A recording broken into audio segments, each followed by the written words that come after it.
Baseball America College Podcast. I'm Teddy Cahill. We've got Joe Healy here with us again. And today we're excited. We will be joined by Michigan head coach Erik Bakich, who you probably last saw in the College World Series finals, where the Wolverines went on a spectacular run during the NCAA tournament to reach the finals before losing in 3 games to Vanderbilt. Joe, we're here into the middle of fall. It was a while ago that we were back in Omaha watching that Michigan team, but take yourself back to Omaha in June and kind of what stood out to you about that Michigan team that kind of I don't want to call it a Cinderella run, but it was a magical ride through the NCAA tournament for them.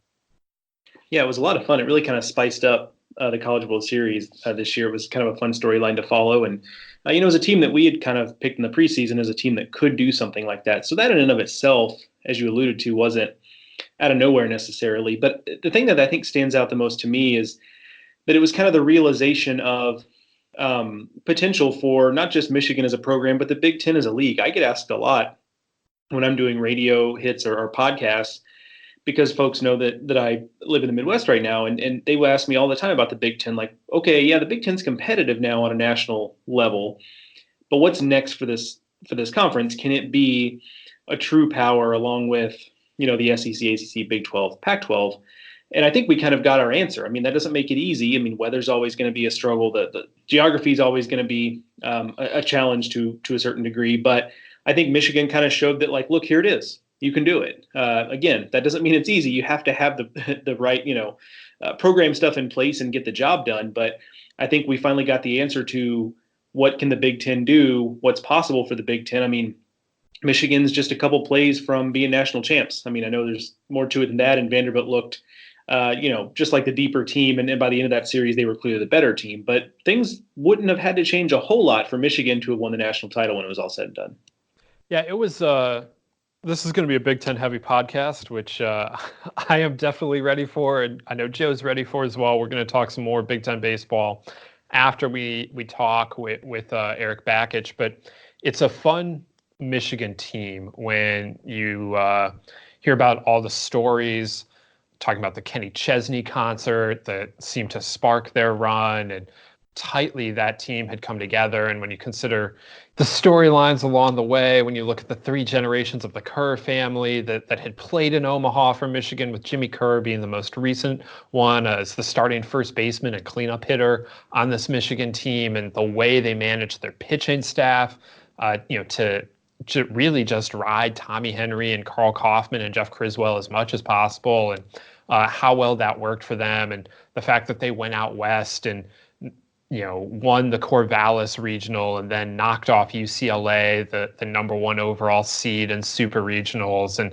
just the whole thing was pretty incredible when you look at it from the way that Michigan had to go about this, and the way they did go about this, and it was a breakthrough for Michigan. It was something that we'd been waiting for, not just this year, but if you go back the last couple of years, Michigan was kind of a trendy pick by a lot of people, including me, for a few years, to have a kind of breakthrough season that they finally did. I don't know that anyone had been expecting this big of a breakthrough, but they did it, and it's going to be very fascinating to see where the school and the conference go from here.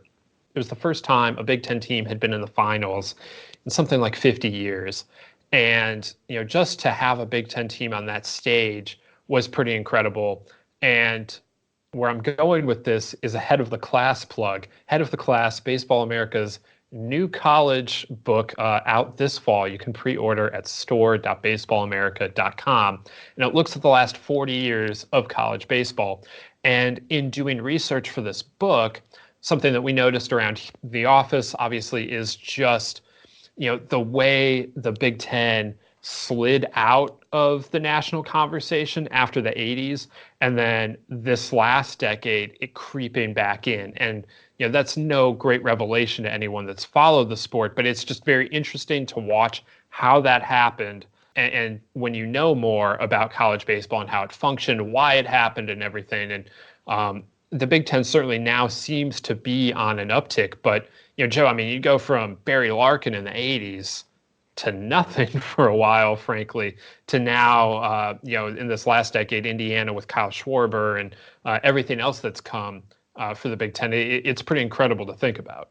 Yeah, absolutely. And you mentioned kind of understanding the way college baseball works and why that happened. And it's just a lot of teams are more committed across the country now. There's no such thing as a power program that's really kind of just gives lip service to baseball. Those days are kind of over. And even at the mid-major level, teams are more committed. And kids have more options open to them. There's the local programs from where you grow up. They still have a draw, but they are not the draw they used to be, where there was a certain subset of kids that just weren't going to go anywhere but to their local school, whatever that was. So, what's funny about that is I think I'm kind of guilty of this too, kind of a perception of that there was a longer period of time when the Big Ten was, quote, down.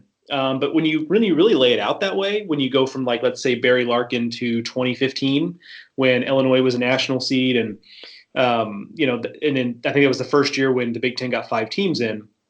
That's really not that long of a period of time in the grand scheme of things, and in my head at least, and I wonder if it's the same for some of the listeners, but that seems like a longer gulf of time, and maybe that's just because that's when college baseball kind of came of age as at least a little more of a national sport. But it is interesting to me that in my mind it seemed like there was this long drought for the Big Ten being a national power, and then it kind of came up out of nowhere when really we're talking a couple decades max. That's kind of interesting to me. It is, and I do think that's something to be said for that. When you look at just how the sport grew in the 90s and into the early 2000s, that is kind of a huge growth point for the sport, and the Big Ten missed the boat on it. They didn't catch up until the end of the first decade in the 2000s, and it didn't really show up on the field then for another few years. Indiana making it to Omaha in 2013 is kind of the first sign that the Big Ten on a national level is really coming back. And then that 15 years, it's really showing that. So that's what we're looking at from a Big Ten perspective. We're going to get into it with Erik Bakich. I don't want to wait any longer, Joe. Let's just get to the coach himself. Let's talk some Michigan baseball as we look towards 2020, but we'll also look back on 2019 and to the fall. Today on the Baseball America College podcast, we are joined by Michigan head coach Erik Bakich.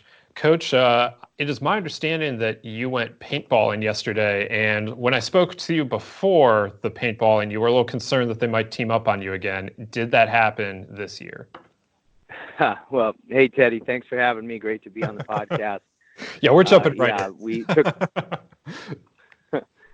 we did go paintballing yesterday, and final game that we played ended up being 35 on 7. So the entire team against the coaches and staff, and needless to say, we are shot up and sore and bruised and welted and all good. Well, you're a little smaller at target than Chris Fetter. Did he have to wear it more? Yeah, he was easy to find on the course, and I tried to hide behind him as much as I could. Well, it's now been a few months since the College World Series ended. When you look back on that experience now, if you've had the time to, what stands out the most for you about the way the 2019 season unfolded, and then especially what happened in Omaha? Haven't really had a lot of time to decompress. I mean, as soon as we got back, it was 3 days of player exit meetings, and then we went right into our first high school camp 3 days later. So it was really just been little snippets of time to reflect. But the thing that, we talked about with our current team is how last year's team was very consistent from start to finish, on and off the field. It was a group, when I think back to what they were like in the fall, they set a record for our program for GPA. It's the first time we've had a team cumulative GPA of a 3.0. We've had term GPAs that have been good, but never where we've raised the entire cumulative average to over a 3.0. I saw a statistic where teams in community service hours, and just thinking about the type of leaders, type of guys, they're just a bunch of good dudes. and it seemed very fitting that they got rewarded with getting hot at the right time. So I think the course of the season calloused their mind. They were battle tested. There was a lot of adversity along the way, getting swept at Texas Tech early in the year. Losing the Dodgertown Classic was, a tough extra inning game against Oklahoma State in Dodger Stadium. Losing the Big Ten championship by a half a game for the second time in 3 years. Losing a big series to our rival, Ohio State. Those are all factors that just really hardened their minds and prepared them for a very magical run. They just, even going into the regional, blowing a 3-run lead to Creighton in one of the 2 championship games, that could have been demoralizing to some teams. But everything that we had done along the way, prepared them to get up and bounce back. So I guess the short answer to your question is last year's team was extremely tough, extremely competitive, and the game rewarded them for that. And they got very hot at the right time and ended up being one of the most enjoyable experiences any of us have ever had in baseball. I want to spin it forward a little bit to the fall. In that you lost some big names off that team from last year: Brewer, Kaufman, Henry, and that's not to say you don't have plenty of guys come back. Criswell, Donovan stand out, Ben Dragani coming back, but you got some holes to fill. So I'm curious what kind of a fall full of competition looks like for your program, or is there really not a whole lot of difference between the way you would approach a fall like this versus one where you're coming back, fully loaded with a group of guys who have been there before? Yeah. So one thing that has been made very clear with this team is we're not just going to rest off last year's success and assume that we've made it, or, we've made this jump. That's going to be telling here in the future, whether our program has truly moved the needle and emerged, moved from a competitive top 25 caliber program to a program that competes to go to the World Series on a perennial basis. And the way that we can control that now is we have to think about doing everything we did last year a little bit even better this year. We wanted to be one game better last year. We wanted to be the last team standing. And we fell one game short, even though it was a remarkable season. And so we have to go into this year, the competitiveness, the toughness, off the field, on the field, everything that we do, it just has to be a little bit better. We just have to be one more better. Whatever that one more is, whether it's one rep or whether it's one pitch, one game, one day, one meeting, one whatever. And so the competition that has existed within the team has been very good, because there are some to win on the field, with the departure of Jimmy Kerr at first base, Akeo Thomas at second, Blake Nelson at third, Jordan Brewer in right, and then 2 weekend starters that were huge in our success, and Tommy Henry and Carl Kaufman. Those were critical pieces off last year's team. And those were guys who got better as the season went on. And that same challenge exists to players on this year's team. Tommy Henry and Carl Kaufman weren't second-round picks. Jordan Brewer wasn't a third-round pick in October of last year.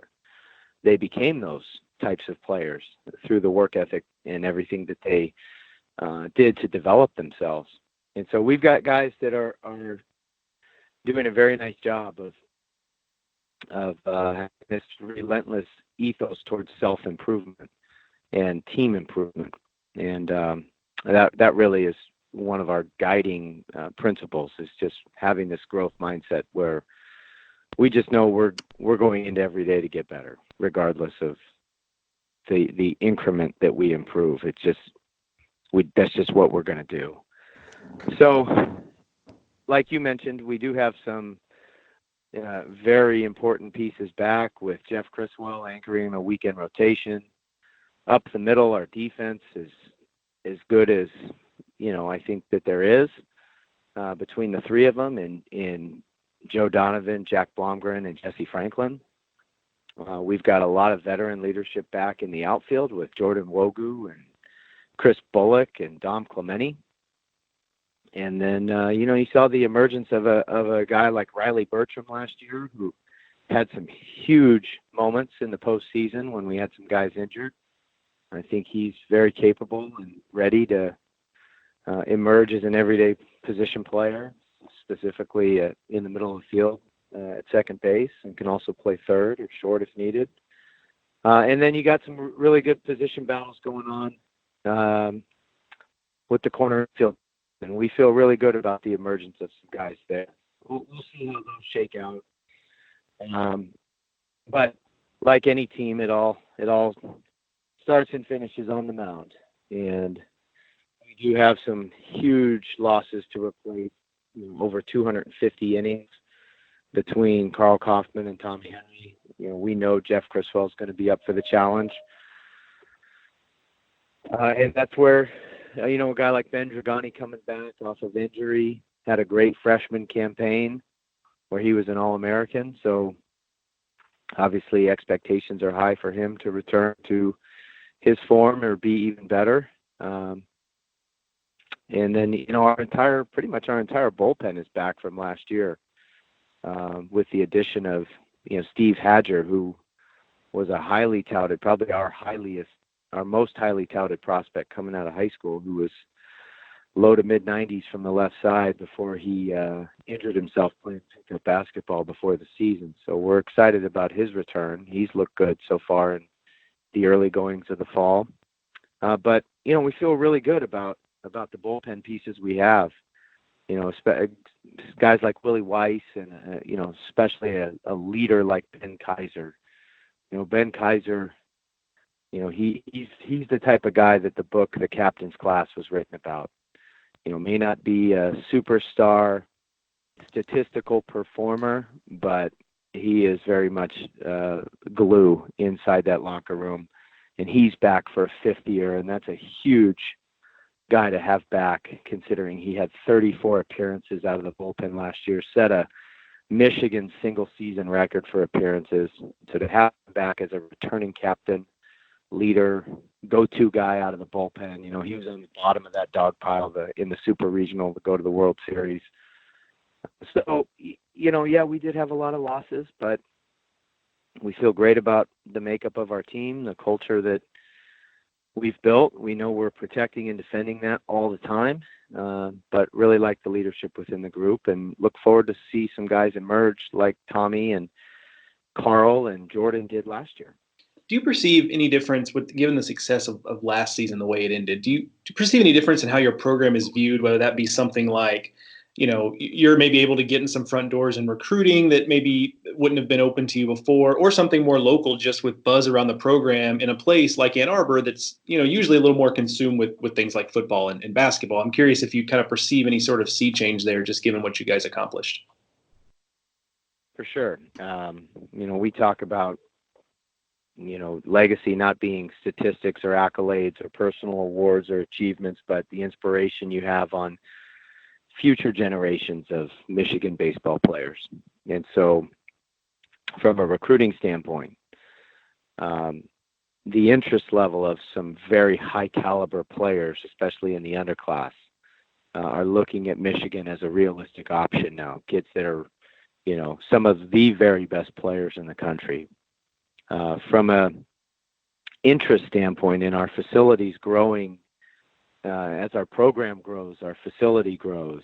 As we produce more professional players, we've been very fortunate. We've put 21 professional players out there just in the last 3 years alone, and these guys all like coming back and training with us. So just as your program grows and the family gets bigger, you need a bigger house. And so there's a lot we're in deep discussions right now with our administration and donors, and the excitement level has never been higher about expanding our facility and improving our indoor training facilities and having one of the best indoor training spaces and performance labs for rotational power athletes that we possibly can, and teaming up with the medical profession, the strength and conditioning profession, to make sure that the services that we're providing in this type of lab biomechanically are going to be absolutely state of the art. So we're really excited about the growth from a facility standpoint. And then talking points from our team last year was the diversity among our roster and Vanderbilt's roster as well. And so playing this Fall Classic, the David Williams Fall Classic with Vanderbilt, and partnering with the Negro League Museum, continuing those discussions of promoting specifically African American players to see that college baseball is a realistic option. And even though it's an expensive sport for equipment and the cost of travel baseball at a young age, that it can be a realistic option. And to see two teams shine on college baseball's biggest stage at the end of the year with the most diverse rosters, I think was a tremendous talking point. So the legacy of our team from last year it very much has to do with that as well. And I've been fortunate just from the World Series. If we hadn't gone to the World Series, we would have had the platform to continue to talk about this and speak about this, something that I know Coach Corbin is passionate about, and I am too. So, there's been a lot of momentum in a lot of different areas that can only exist when a team has that type of success, because you see the storylines that come out of it that otherwise would have gone unnoticed. Yeah, that is absolutely true. And what you're talking about with the diversity aspect and how that's continuing to be followed up on is fantastic to see, and something that I think is definitely needed around college baseball. So that conversation getting sparked the way it did in Omaha has been awesome. Kind of on a more macro level, from what we were just talking about, the Big Ten has really been growing over the last decade. You look at Indiana breaking through, Maryland with their back-to-back supers, and Illinois with that fantastic season that led them to being a national seed. The conference is now getting pretty typically 4 or 5 teams in the tournament, whereas before it was a lot of times 1 or 2. Just what do you think the next step for the conference is now that you guys had the biggest breakthrough that we've seen from the Big Ten in a long time, and what needs to happen, in your opinion, to get it to a level of an ACC or a Pac-12 or any of these other conferences out there? Well, on the macro level, like you mentioned, the administrations and the institutions need to view baseball as a major sport. Such difficulty getting third coach approval. We've made commitments to facilities. We've hired coaches in the last 7-8 years. If you look at all 13 teams that play college baseball in the Big Ten, there's either a new coach or a new facility or a combination of the two in the last 10 years. So there has been a commitment, and there's no question about that. And we're seeing the byproduct of that, because all these coaches are recruiting better. We have better facilities to recruit to. We're winning more. We're producing professional players. Everything is great. Now the college baseball still continues to grow and evolve. And from a perception standpoint, the Big Ten has to view baseball as a major sport. And right now, the struggle is that while our coach to player ratio is the worst among major sports, it's not the worst among all sports. Track and field and water polo and rowing have worse ratios than us. The Big Ten has hockey. The other Power Fives pretty much don't.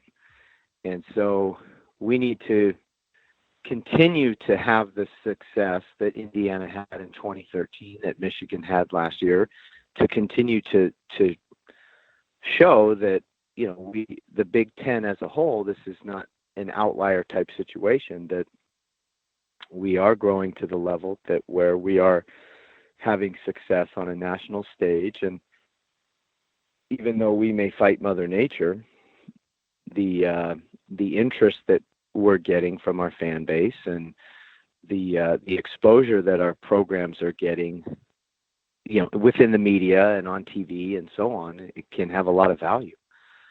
And so it just, that's the next phase for me, is just the perception that baseball in the Big Ten is a major sport.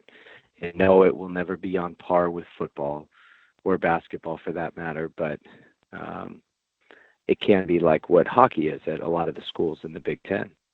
It may not average 6,000 to 8,000 fans, but we just need to do our part as coaches in the Big Ten to continue to improve our product and give ourselves the best chance to make these types of magical runs that we possibly can. And we're getting there, but that's the next phase for the Big Ten. And then if you look at a deeper dive, some of the other conferences have way less sports.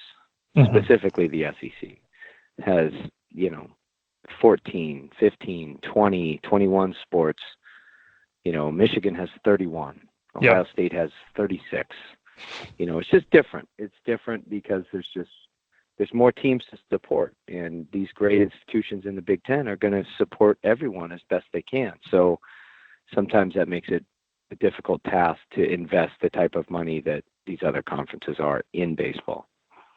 Yeah, that's definitely something that can't be overlooked. Ohio State, I think, has the most sports they sponsored of anyone in the country, and it you're right, it absolutely does eat into it. So as a new Big Ten commissioner comes in, it'll just be interesting to see kind of where things go in the conference, and hopefully that means good things for baseball. And he, I will add, is an awesome guy. He called while our team was in Omaha, and I got the chance to speak with him.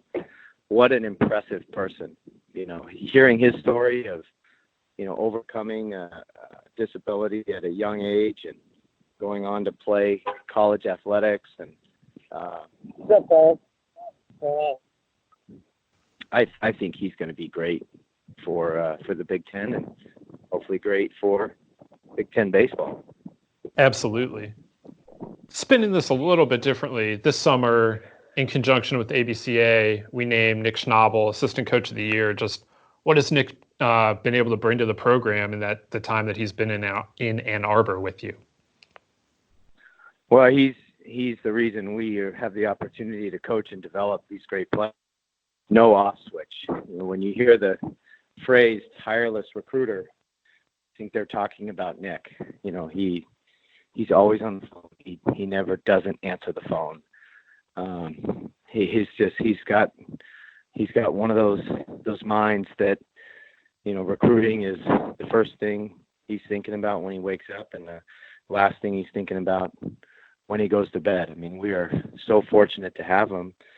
And then he's also very gifted with his teaching abilities, specifically when it comes to hitting and infield play and base running and just the overall game, team defense, team strategy. I've been fortunate that he's been one of my closest friends for over 20 years. We were teammates together at East Carolina, and just to see, how he made himself an unbelievable player, a spark plug as a player on our team, as an undersized guy, and just did all the little things to be an elite player, a defensive player of the year in the conference, a professional player who made it up to AAA, and then to watch him do all the little things as a coach and excel in coaching and recruiting and in everything that he's doing. To put together a historic recruiting class, the class he put together a couple of years ago, which was ranked 10th by you guys, which was set a Big Ten record, and then to see these guys lead our team to Omaha last year, and then for him to get recognition as the best amongst his peers. I know we're not going to be able to hang on to him very long. He's going to be an elite head coach as well. But he has meant so much to our program, and he's a huge reason why our program has accelerated quickly. You mentioned you and Nick were teammates at East Carolina. Cliff Godwin also on that team. Out of the three of you, who is the best player? Well, it depends on the weekend, but Nick for sure. Nick was. What he did defensively and offensively as a table setter, CG was a huge left-handed power hitter as well, and a team captain, and he meant a lot to the program. To say he meant a lot to the program would be a massive understatement as well. But we also had Bryant Ward, the recruiting coordinator at UCLA. We're very fortunate to have the group that we have that all play for Coach Clare, that have all gone on to college coaching. I wanted to ask you something a little bit, a little more off the field, I guess, specific to college baseball. You gave a talk recently that piqued my interest, the Project Play Summit, and you included a personal anecdote in there about your son kind of retiring from baseball and then unretiring. And so I'm curious if you could take us back to that a little bit. And I'm curious what spurred kind of that situation with your son and his retirement, and what kind of brought him back. I'm curious if you kind of give us a little insight into what they heard there. Sure. Yeah, I was very fortunate to be a part of the Aspen Institute's Project Play, which is talking about how so many youngsters, youth players, are retiring from sports by age 11. And their campaign, which is a "Don't Retire Kid" type campaign, aims to keep young players engaged in youth sports. And one of the biggest challenges we have is this emergence of travel ball for 6 to 12-year-olds, especially in our sport. Every sport has a travel component to it now, but you have this massive burnout factor that's associated with playing year-round.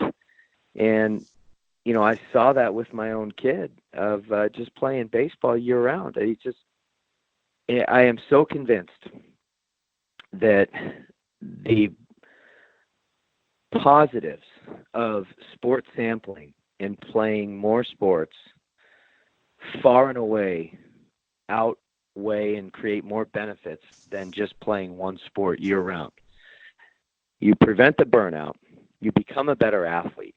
That I don't think there's anyone that would disagree that playing multiple sports makes you a better athlete. You're just using different muscle groups. You're learning different movement patterns. And when you're a better athlete, you're a better baseball player. When you play other sports, you expand your network of friends. When you play other sports, you get coached by different coaches.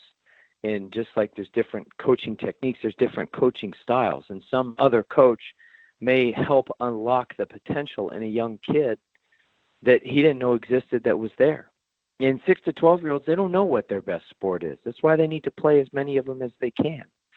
And to think that, my son or any kid that's 9 years old needs to play fall and winter baseball is a crazy thought at the cost of thousands of dollars and possibly losing some of the best players within our sport because they just choose a cheaper option or choose a sport that's more enjoyable than going out there and playing baseball.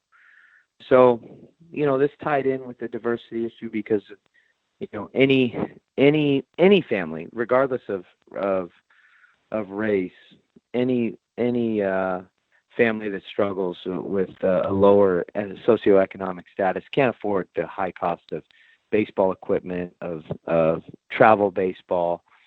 And I just think it's unnecessary at a young age. I'm not against travel baseball in high school and at the recruiting age of players. I'm against it at 6 to 12 years old. That's where I think it's absolutely ridiculous that kids would only play one sport and specialize in that one sport all year round when they have huge opportunities and windows where they can help improve their athleticism and enjoy their youth sports experience better. One thing that got noted in that as well was that you mentioned that you didn't see a ton of difference in the type of instruction that was being done in the rec league versus in travel ball at that age. Did that surprise you at all as someone who's in the game yourself? Did that surprise you to a certain degree?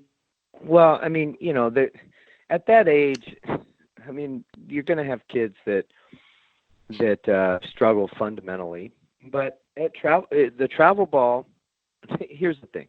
Travel ball at 6 to 12 are dads that are coaching.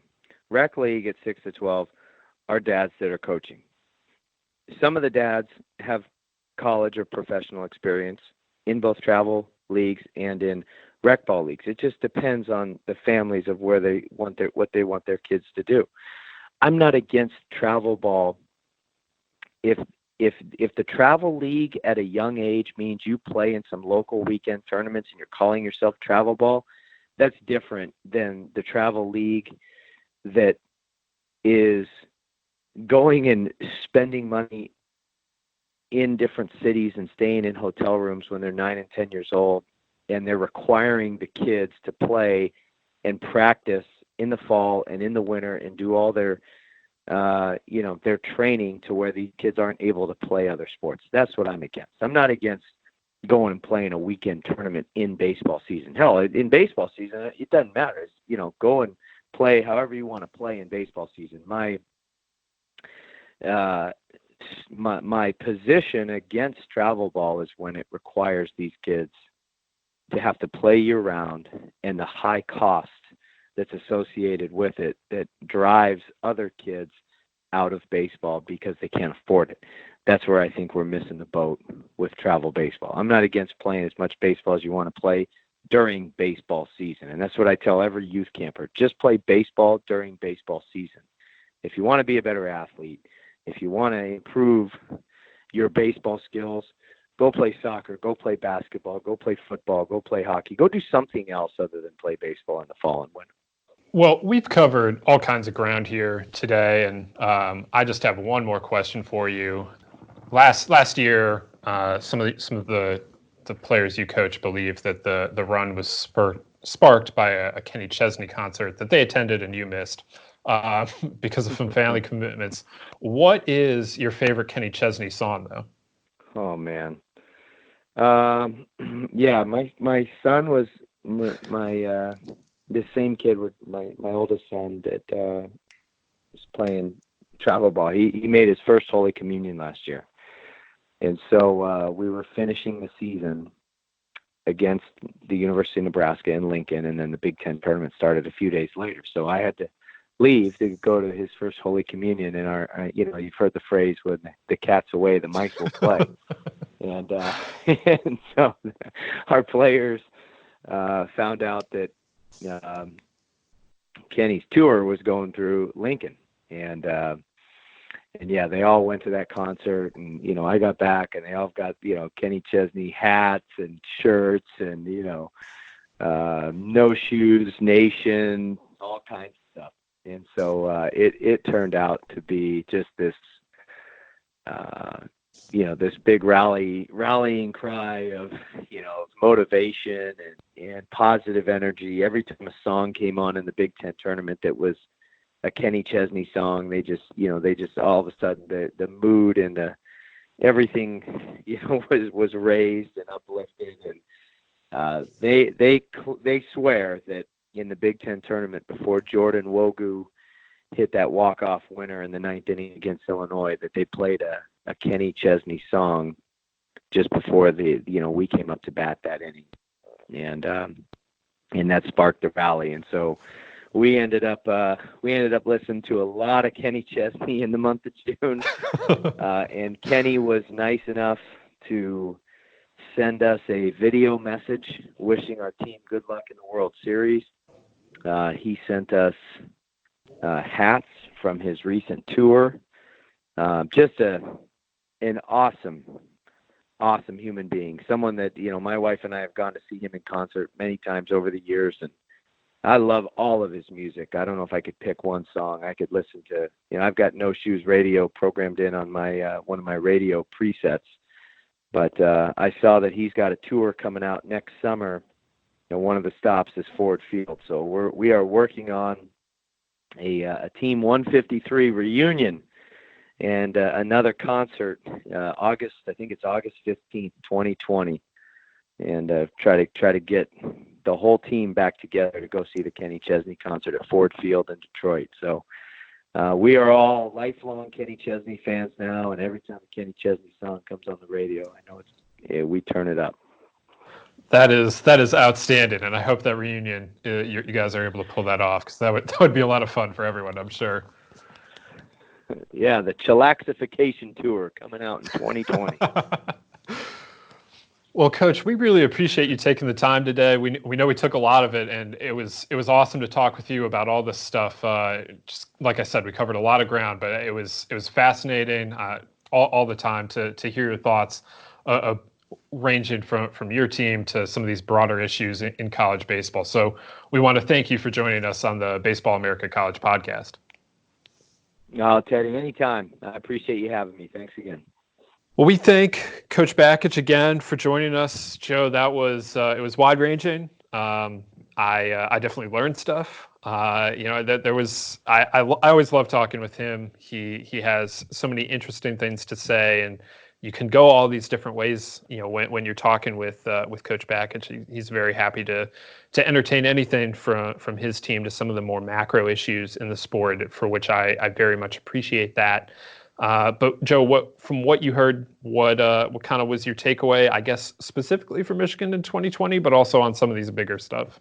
Yeah, well, first of all, we really let him off the hook by letting him say he couldn't pick a song. Pick a song, Bakich. Get off the fence. No, I joke. No, I mean, it was just a really interesting guy. Speaks, really well and well informed on a lot of different topics. It's kind of the coach you really like to have on podcasts like this, where you can really touch on a lot of stuff. Specific to Michigan, I was struck by, when he was just kind of going through the roster they have back. And, I guess it's another one of those teams where I've kind of made the mistake of seeing some of the big, bold names that are coming off the roster, the guys that I mentioned in that question, Brewer and Henry and Kaufman, to say nothing of, Jimmy Kerr and Blake Nelson, guys like that. And kind of taking that as, okay, they're going to do some retooling. But then he starts to get into it and talks about how strong they are up the middle, and, Jeff Criswell back plus Ben Dragani, not to mention some of these highly recruited guys that they had that were kind of blocked last year. So to me, it kind of struck me just how much of this team is going to be in position to do some big things again in 2020. And we know that the Big Ten is just a fight every single year. We see it year after year. There will be, I guarantee you, a podcast episode some point in like mid-April where we go, boy, I don't know what to make about the Big Ten. It's just so clustered. I mean, we do this every year, and that's what makes that league fun. But certainly this is a Michigan team that's going to be right back there in 2020. I don't really have any doubts about that. Yeah, I mean, there's a reason why I picked this team to go to Omaha in my 8 for Omaha back at the end of June. And, I think when I did that, I'm sure it raised some eyebrows, because everyone saw Henry and Kaufman leaving the team and Jordan Brewer, the leading hitter. So, I mean, these are some big pieces leaving the team. But I love Jack Blomgren at shortstop. You have your catcher back in Joe Donovan. I love Jesse Franklin in the outfield. Criswell was a USA guy this summer. Like, Dragani's coming back, and we cannot forget how good he was as a freshman. And if he can get back to that after the surgery, that's a great piece to have. Same with Steve Hajar, who we didn't get to see because of the injury yet, but is a big-time talent. So I just really like this team going forward. And you can tell that he does as well. And Michigan is just getting started on their fall, which is a little different for a Northern program. We didn't get into that, but they're going to be going later because they don't play Vanderbilt until November 10th. So they have a little bit of a later fall than you would expect for a Midwestern program. So some of these things are just kind of starting to work through themselves in terms of who's going to replace some of these guys like a Jimmy Kerr and a Blake Nelson. But I have full confidence that the talent is on the roster. Like he mentioned, that class 2 years ago, 3 years ago now, whatever, was the number 10 ranked class in the country, best for a Big Ten team ever. Those guys are now juniors. So when we're talking about Blomgren and Criswell and Nwogu and all of those guys are now juniors. Those guys are now leading this charge, and it's going to be very interesting to see what they do now that they're upperclassmen, and that some of these other guys that were program leaders like Kerr and K.O. Thomas, those guys are now gone, and this junior class now has to step up and really take the reins. They were a big part of the engine that drove this Michigan team to the finals last year, but now it's going to be even on them even more. So something very interesting to watch going forward with the Wolverines, but there is a lot of talent coming back, and I'm very excited to see where Michigan goes, not only this year, but into the future, like we were talking about, how the program capitalizes on a finals appearance and moves forward. You mentioned the fall being a little bit later for a team, particularly in the upper Midwest, and I think if we'd ask him about that, I think there would be an element of, sure, maybe the fall schedule kind of dictated that with the game against Vanderbilt later in the fall. But I think there would also be an element of like, this is kind of our time of year. Like this is when we get an opportunity to be out in the less than ideal weather because that's our reality. I remember, talking to a Michigan writer for their student newspaper a couple of years ago, and it was during the preseason. So we're talking January, early February. And I made a joke with him about like, well, you're probably not getting a lot of practice. They're probably not getting a lot of practice done today because there had been a snow up in that part of the country overnight. And he's like, what are you talking about? They're out there now. Like this is just, with Bakich, it's, hey, if we can get on the field and it's not a dangerous situation, or if we don't have 2 or 3 feet piled up on the field, we're going to get out there and practice. And so I think there's a certain element of that's just what this program is. And they kind of relish the fact that, the weather. He mentioned it in the interview that, we're always going to be playing against Mother Nature. But I think to a certain degree, they kind of embrace that and just say, this is our reality and we're going to make the best of it. And we're not going to let that be an excuse. And perhaps doing their fall in, mid to late October into early November when it's going to be pretty chilly out in Ann Arbor is just part of that. It's absolutely true. Having talked with them, that staff a little bit about this, the weather you get in September in Ann Arbor and the rest of the Midwest, frankly, is not the weather you see at the start of the baseball season, even if you're on the road for the first several weeks like they are. The weather you get in October is. So there is definitely an element of that, I think. And, I'm endlessly fascinated by how coaches set up their fall because there's so many different ways to do it. But if they are doing this in part because of the weather situation, I mean, it makes all the sense in the world to me. If you're going to play in it, you got to practice in it. And, so what's the sense in holding practice when it's 80 degrees out and sunny if that's not going to be your reality later? Of course, you do get that weather at the end of the season, but you got to get there first. So it's going to be interesting to see how Vanderbilt and Michigan set this all up going into that game in November, and then where those two programs go for there, because those two programs who, of course, played in the finals are playing this fall and are then going to open the season against each other in the MLB4 tournament out in Arizona. And those are two teams under Bakich and Corbin that had not played each other, and now they're playing each other an awful lot in the span of like 8 months or so. So going to be very interesting to see how that sets up, and then who knows, maybe we'll see them matched up again in the postseason in 2020. Well, Joe, we've talked a lot about Michigan here, after having heard from Coach Erik Bakich, and of course, the Wolverines are coming into this season as the pretty clear-cut favorites, I feel like. After what happened last year, they return a lot of talent, but the Big Ten is often very, very competitive. We're talking about decided by just a half game or a game. Usually comes down to the final weekend. And so let's talk about some of the other contenders in the conference this spring. You've had the chance to see a couple teams that are pretty consistently in the top half of the league already this fall in Indiana and Illinois. What stood out to you about the Illini and the Hoosiers as they enter, or as they start working towards the 2020 season? Yeah, I think they're two teams that probably won't be a part of the discussion we have about the teams that are going to challenge Michigan at the top, but they're both teams I think that have pretty high floors as well. And one thing that struck me about the two teams, just seeing them in back-to-back weekends, is how similar they are, not necessarily in terms of roster construction, but in terms of where they are in their program build. They both had really veteran teams last year that reached heights they hadn't reached in a while. Illinois had a veteran club, much of which was recruited in the immediate aftermath of that record-setting 2015 team for Illinois. And so they came in with pretty high expectations of what they could accomplish in Illinois, and they really hadn't got there. It had been a little bit disappointing. I mean, they had a down 2017, and then in 2018, the Brent Spillane team comes pretty close. And then last year, they finally get there and make good on that promise. And Indiana was in a similar boat, that pretty veteran team last year that won a Big Ten title, which was something, for as much success as Chris Lemonis had in the role, was something they hadn't done under Lemonis. So that was kind of, reaching a height that hadn't been reached for this core either. So now they both go into years where in 2020, I don't think either are complete teardowns, but they certainly have significant questions. I guess I'll put it that way. With Illinois, I like some of the cornerstone pieces they have, particularly on the pitching staff.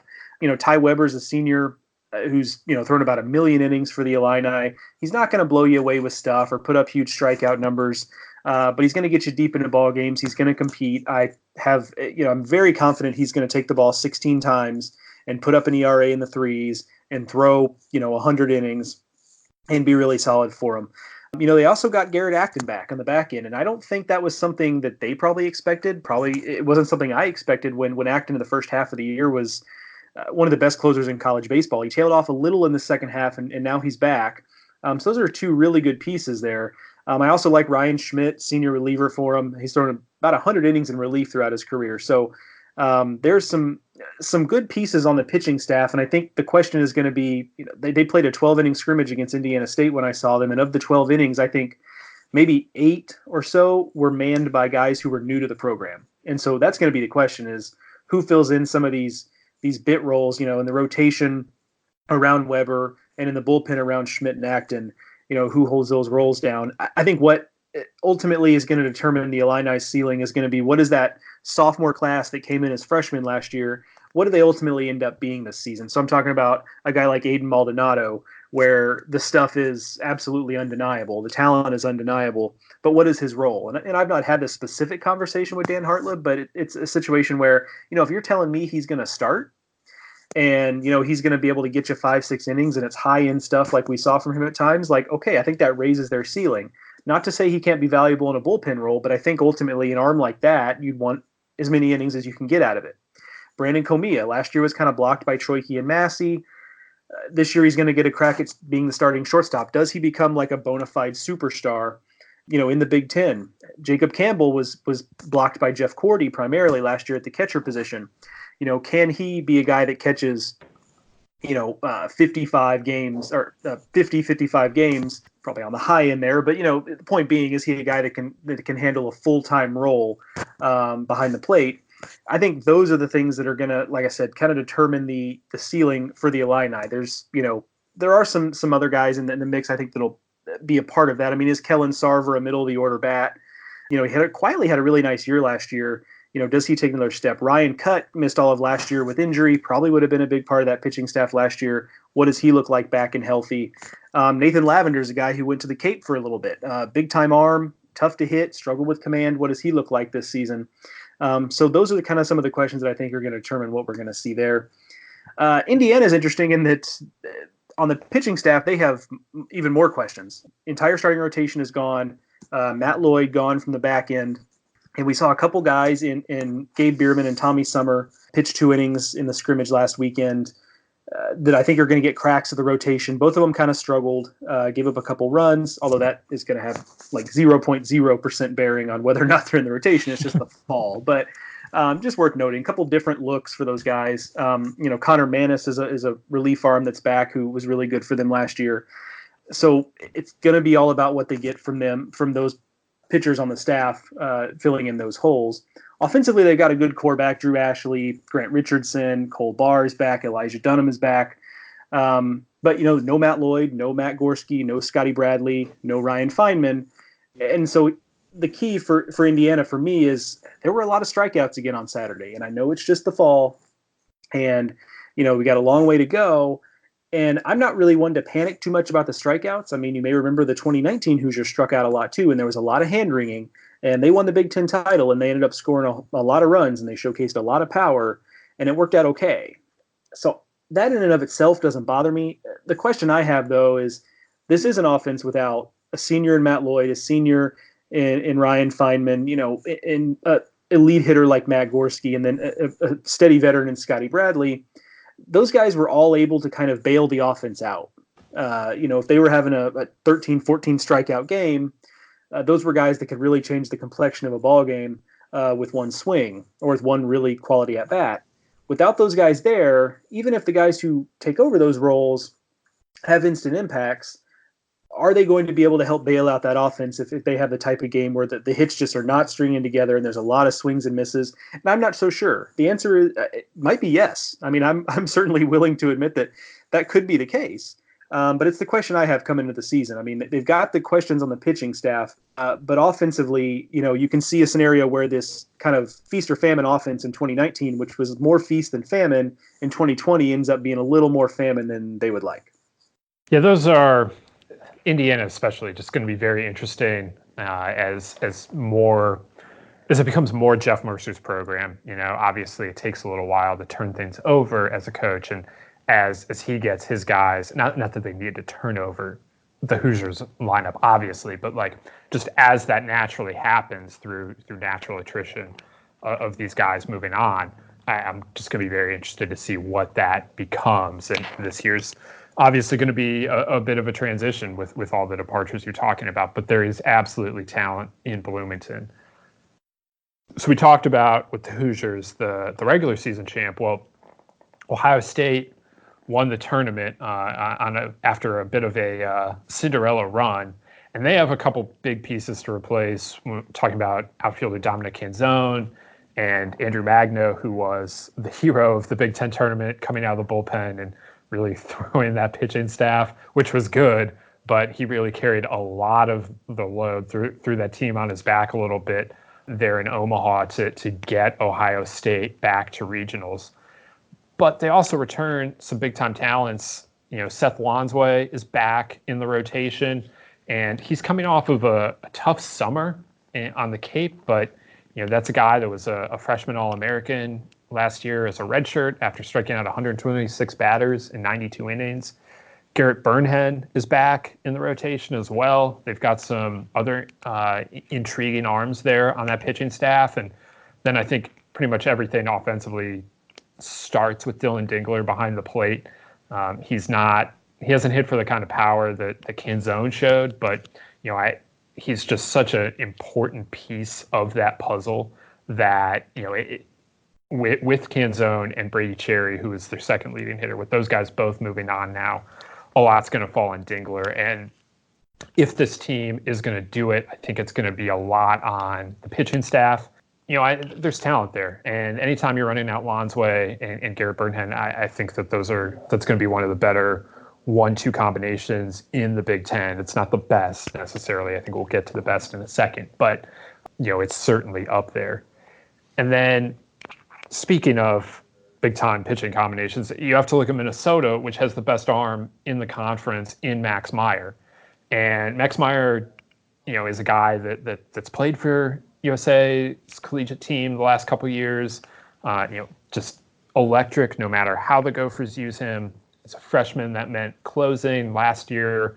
Started in the bullpen, moved to the rotation, wound up being outstanding there as well. We're talking about a first-round arm.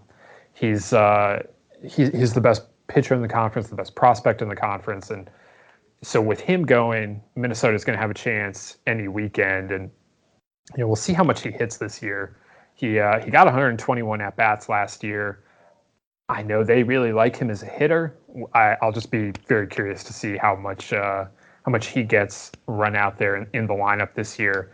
And then for Minnesota, I think it's a lot about finding that guy behind him, because 2 years ago when they made that run to super regionals, it was Meyer and Patrick Fredrickson, as both were freshman All-Americans. And Fredrickson kind of took a step back a year ago, and it'll be interesting to see if he can find it. Sam Thoresen has been good at times. He had a pretty good summer on the Cape. Maybe he can figure it out. I don't know. If Minnesota can find another arm behind Meyer, there is some turnover offensively. Catcher Eli Wilson was their leading hitter last year, and he's moved on. But they have some good pieces there. They really develop players well up at Minnesota. So I think that it's going to be better. I expected more than 29 and 27 last year. They really got behind the 8 ball because of an impossible schedule, basically. That was due in large part to the fact that their winter home, US Bank Stadium, was also hosting the men's basketball Final Four. And for reasons that remain unclear to me, the NCAA needs their Final Four venues basically to be clear for like a month in advance to get them ready. So that meant that Minnesota had to be on the road for the first 6-7 weeks of the season. they played a very, very ambitious schedule, and that meant that they, really they were unable to compile an at-large worthy resume, and then fell a little bit short in the Big Ten. But they're not going to stay down for long. I mean, they went 15-9 in the Big Ten. This is a really good program, and I expect them to bounce back. And the other team we're kind of looking, will they bounce back, is Maryland. Of course, it wasn't that long ago. Maryland was kind of the Big Ten darling with back-to-back super regionals appearances under John Sheff. They've been a little down from that over the last few years, but they brought in the Big Ten's best recruiting class this year. I ranked it number 20 in the country. Yes, number 20. It's got some very exciting talent coming in. And then Sean Burke, a right-hander, got there last year, redshirted because of injury. He's now healthy. There are a lot of people, both inside and outside the program, that are very excited, very interested in seeing what he looks like on the mound. And so while he's not technically in this recruiting class, he is another impact talent that they're adding because, of course, he wasn't available to them last year. So if someone like a Randy Bednar, who came in a few years ago with a lot of hype around him and is now a junior, if he can kind of have that breakout season, I think there are pieces for Maryland to be competitive. I don't know that this is a team that is ready necessarily to challenge Michigan at the top. Illinois and Indiana, you were saying, Joe, but I think this is a team that has the ability to compete in the Big Ten at a higher level than they have the last couple of years. Yeah, I think the answer for me on who competes, if you're making me choose now, I mean, I like Ohio State. You mentioned them right off the top. I just think that rotation where you talk about Lonsway and Burhan, and Griffin Smith was really kind of a nice arm for them as well. I think that's something that, in terms of the steadiness of that rotation, you know what you're going to get. I mean, Minnesota might have a higher ceiling in terms of the rotation if Fredrickson is the Fredrickson of 2 years ago. But barring that, I mean, I think you can kind of set your watch to that rotation in a way that you can't with a lot of the rest of the Big Ten. So I think that's where my mind goes. But I'll put a little note in here for Iowa. And, Iowa does this funny thing every year where they end up being like one standard deviation better than you think they should be every year. And so they have this thing every year where every season they compete more than you think they should, and they're right in the mix for a regional, and they get there, or they just miss, whatever it is. And then at the end of the year, they lose 2/3 of their rotation and 4 of their best hitters and 2 or 3 good bullpen arms. And at the end of the year, you go, oh, Iowa's got a lot to replace. How are they going to compete? And the next year, you turn around and they've hit on like every single JUCO recruit. And they have a couple impact freshmen, and the guys they have coming back are better, and they compete again. And they've been that's a double-edged sword, though, because they keep kind of doing that, but they also end up losing guys every year. And so I think this might be the year where that's kind of stopped, though, and it kind of pays off. They return a lot of talent. They absolutely do. I mean, last year was a team, and my observation, and talking to guys who cover the team a little more closely than I do, that the local guys, I mean, there was the thought that last year's team really probably had no business being as close as they were to a regional. Now, they tailed off towards the end, and maybe we just kind of saw that the UC Irvine series win, where they were kind enough to play their best baseball while I was there. That was probably the climax of the season, and they really just kind of tailed off after that. So maybe that was more of their true talent level. But this year they do return just about everybody. I mean, they've got some Cole McDonald in the rotation is a pretty big loss, and Chris Whalen, Tanner Wietrich, those guys are gone, but just about everybody else is back. And if we assume a certain level of competitiveness from Iowa in years when they have a whole bunch of questions, this year with much, much fewer questions, I certainly have a lot of confidence in a Rick Heller-led team competing at the top of the Big Ten when they've got a lot of certainty on their roster. I like the Ohio State call. I said a couple of weeks ago when we were talking about mid-majors just how important it is to get postseason experience and then come back with that, bring that core back, and then they know what they have to do to get there and what it's like when they get there. And Ohio State went to Nashville last year for regionals. They saw what it was like, playing Vanderbilt, the eventual national champion. So I do like that.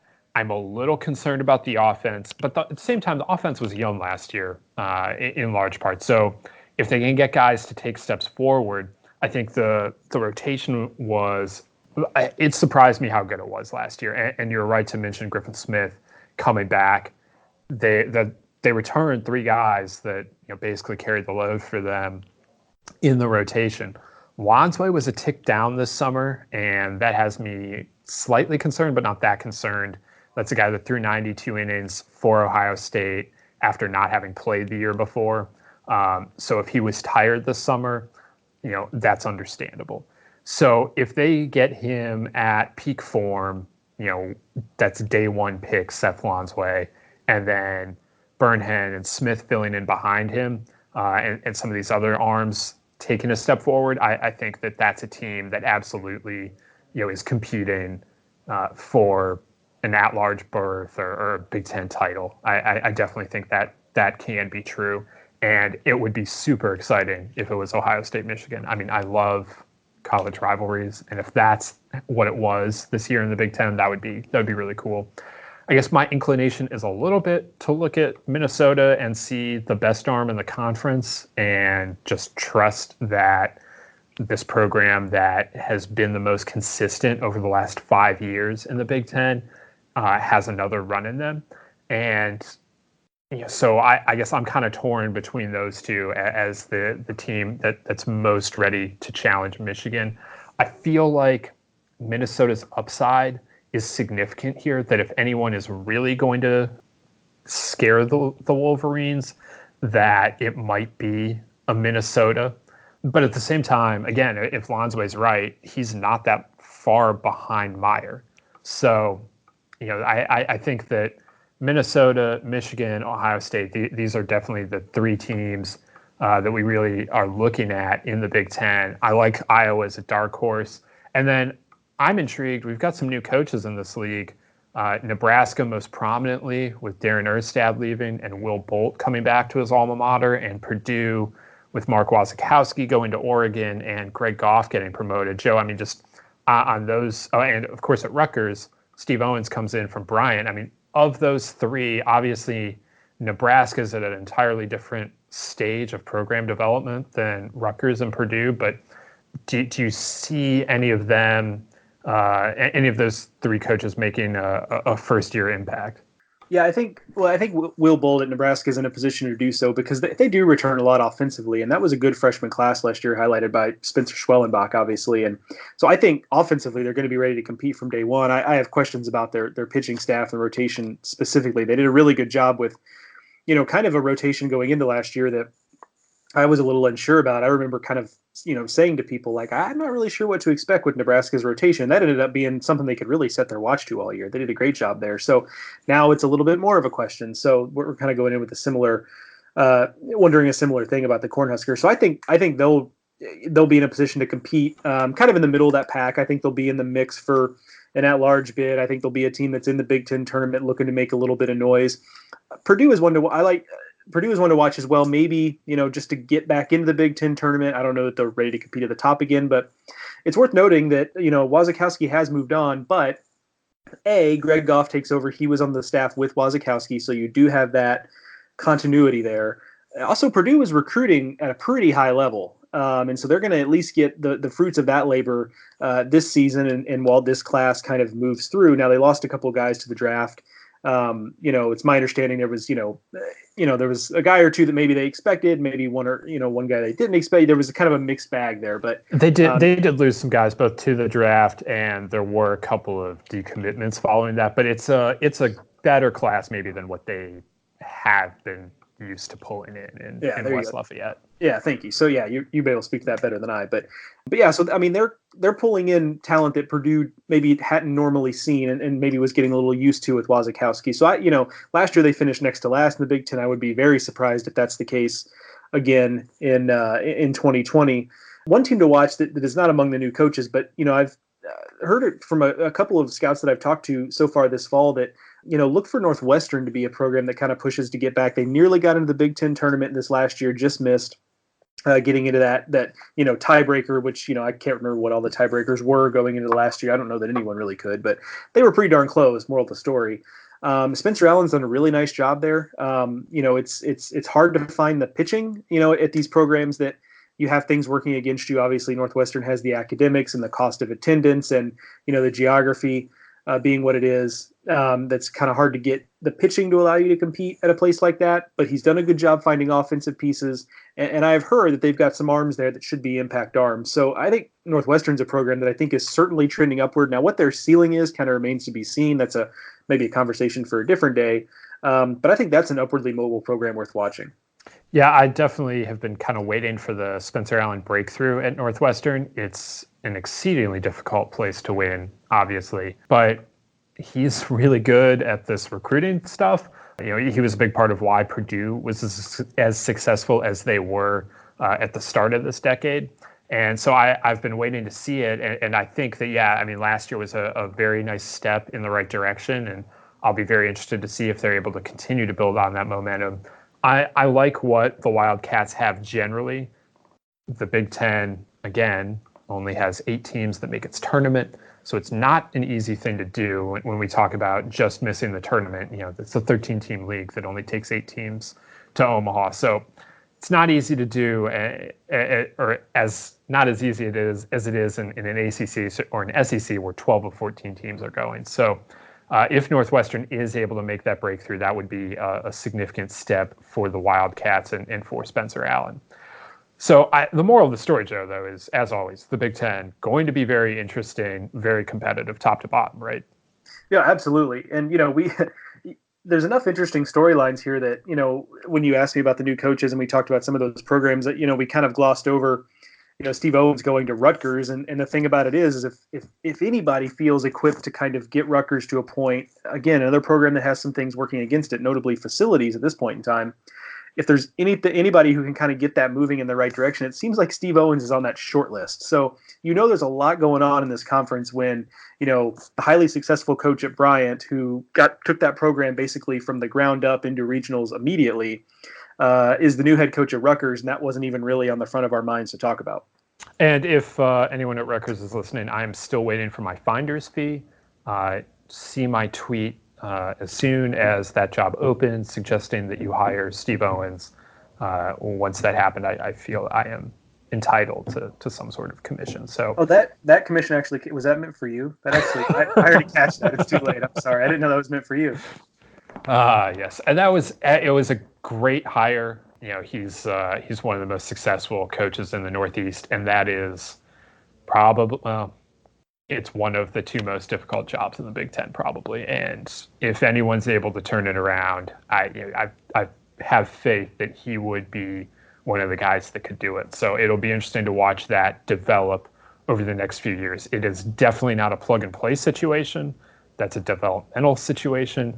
But we'll see what Steve Owens is able to do there, because he has won absolutely everywhere he's gone, whether we're talking about Bryant or Lemoyne or any of the other places on his resume. He's won and won pretty big, at least in relation to his surroundings.